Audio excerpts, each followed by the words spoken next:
Alex Garber with ESPN. For the players, I know you talked about keeping the joy of the game, but I'm curious, it's a long season, right? And you guys have had the target on your back the entire time, the win streak being number one. How do you handle the unique pressure that comes with that? How do you keep the joy for so long when anxiety seems like a thing that could very easily set in? Well, the only way that you can have a joy that doesn't fade away is from the Lord. And any other type of joy is actually happiness that comes from circumstances and outcomes. I think Coach has said this before, but joy from the Lord is really the only thing that can keep you motivated, just in a good mindset, no matter the outcomes. Thankfully, we've had a lot of success this year, but if it was the other way around, joy from the Lord is the only thing that can keep you embracing those memories, moments, friendships, and all of that. So that's really the only answer to that, because there's no other way that softball can bring you that, because of how much failure comes in it and just how much of a roller coaster the game can be. 1,000% agree with Grace Lyons. I went through that my freshman year.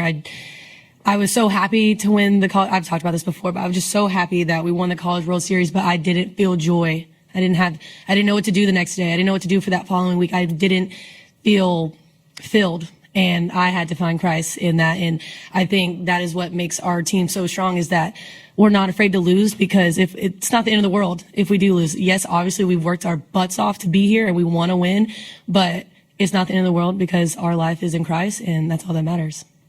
Yeah, I think a huge thing that we've really just latched onto is eyes up. And you guys see us doing this and pointing up, but we're really like fixing our eyes on Christ. And that's something where, like they were saying, you can't find a fulfillment in an outcome, whether it's good or bad. And I think that's why we're so steady in what we do, and our love for each other and our love for the game, because we know this game is giving us the opportunity to glorify God. Mm-hmm. And I just think once we figured that out and that was our purpose and everyone was all in with that, it's really changed so much for us. And I mean, I know myself, I've seen so much of a growth in myself with once I turned to Jesus and I realized how he had changed my outlook on life, not just softball, but understanding how much I have to live for, and that's living to exemplify the kingdom. And I think that brings so much freedom. And I'm sure everyone's story is similar, but we all have those great testimonies that have really like shown how awesome it is to play for something bigger.